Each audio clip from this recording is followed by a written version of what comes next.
نحمدہ نصلی و نصلی علی کریم اما بعد فاعوذ باللہ من الشیطان الرجیم بسم اللہ الرحمن الرحیم یا ایہا النبی انا ارسلناک شاہدا و مبشرا و نذیرا صدق اللہ العظیم الصلاۃ والسلام علیک یا سیدی یا رسول اللہ وعلی آلک و اصحابک یا سیدی یا حبیب اللہ الصلاۃ والسلام علیک یا سیدی یا نبی اللہ وعلی آلک و اصحابک یا سیدی یا نور اللہ۔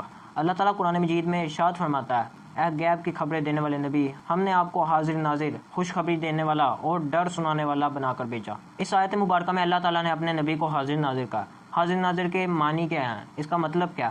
احمد یار خان نعیمی رحمۃ اللہ علیہ فرماتے ہیں، ناظر کے معنی یہ ہے جہاں تک ہماری نظر جائے وہاں تک ہم حاضر ہیں، اور جہاں تک ہماری دسترس ہو وہاں تک ہم حاضر ہیں۔ اور عالم میں حاضر ناظر سے مراد یہ ہے کہ حضور صلی اللہ علیہ وسلم تمام چیزوں کو دیکھ رہے ہیں اور جہاں چاہیں وہاں جا سکتے ہیں۔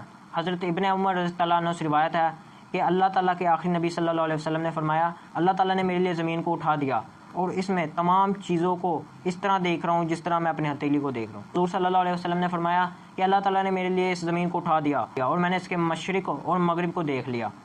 تو اس سے یہ ظاہر ہوتا ہے کہ حضور صلی اللہ علیہ وسلم حاضر ناظر ہیں، یعنی حضور تمام چیزوں کا مشاہدہ بھی کر رہے ہیں، دیکھ بھی رہے ہیں اور جہاں چاہیں وہاں جا سکتے ہیں۔ اور اس آیت مبارکہ کے تحت مفسرین قرآن فرماتے ہیں کہ اللہ تعالیٰ کے آخری نبی صلی اللہ علیہ وسلم کے حاضر ناظر ہونے کا مطلب یہ بھی ہے کہ آپ کو تمام چیزوں پہ شاہد کیا جا رہا ہے، یعنی گواہ بنایا جا رہا ہے، تاکہ آپ قیامت کے دن ان کے بارے میں گواہی دیں۔ جب تمام انبیاء علیہ السلام کی امتوں سے پوچھا جائے گا کہ کیا تمہارے پاس نبی نہیں آئے تھے، تو وہ کہیں گے ہمارے پاس کوئی نبی نہیں آیا تھا۔ ان پر جو نبی بھیجے گئے تھے وہ کہیں گے کہ یہ جھوٹ بول رہے ہیں، اور وہ گواہی کے طور پر امت محمدیہ کو پیش کریں گے۔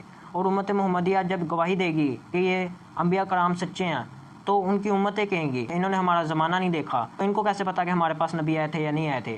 تو امت محمدیہ کہے گی کہ یا اللہ تیرے نبی ہمارے پاس آئے تھے اور ان پر کتاب نازل ہوئی تھی، اس میں پچھلی قوموں کے احوال بیان کیے گئے تھے۔ پھر اللہ تعالیٰ کے آخری نبی حضور صلی اللہ علیہ وسلم کو بلایا جائے گا اور آپ صلی اللہ علیہ وسلم امت محمدیہ کی گواہی کو سچا قرار دیں گے۔ صحیح بخاری میں ہے کہ حضرت انس بن مالک رضی اللہ عنہ فرماتے ہیں کہ اللہ کے آخری نبی صلی اللہ علیہ وسلم مدینہ منورہ میں تھے اور آپ نے ہمیں موتا میں شہید ہونے والے صحابہ کرام کی خبریں دیں۔ آپ نے بتایا کہ حضرت زید، حضرت جعفر اور حضرت رواحہ یہ شہید ہو گئے ہیں، اور ان کی شہادت کی خبر آنے سے پہلے ہمیں حضور صلی اللہ علیہ وسلم نے اس کی خبر دے دی تھی۔ حضور صلی اللہ علیہ وسلم بتاتے تھے کہ اب زید کے ہاتھ میں جھنڈا ہے، اب وہ شہید ہو گئے ہیں، اب جعفر کے ہاتھ میں جھنڈا ہے، اب وہ بھی شہید ہو گئے ہیں، اب رواحہ کے ہاتھ میں جھنڈا ہے۔ حضور صلی اللہ علیہ وسلم بتا رہے تھے اور ساتھ ہی آپ کے آنسو مبارک نکل رہے تھے۔ پھر آپ صلی اللہ علیہ وسلم نے بتایا کہ اب جھنڈا سیف اللہ، اللہ کی تلوار حضرت خالد بن ولید کے ہاتھ میں ہے، اور اب مسلمانوں کو فتح نصیب ہو گئی ہے۔ تو ہمارا عقیدہ کہ حضور صلی اللہ علیہ وسلم اپنے قبر پر انور میں حیات بھی ہیں اور حاضر و ناظر بھی ہیں۔ حیات کس طرح؟ اللہ تعالیٰ نے اپنے نبی کو شاہد قرار دیا ہے۔ شاہد کا مطلب ہوتا ہے حاضر ناظر، اور حاضر ناظر وہی ہوتا ہے جو حیات ہو۔ اور حیات حضور صلی اللہ علیہ وسلم کی حدیث مبارکہ ہے کہ مجھ پر جمعے کے دن درود پڑھو کیونکہ یہ حاضری کا دن ہے، اس دن فرشتے میری بارگاہ میں درود پاک لے کے پیش ہوتے ہیں۔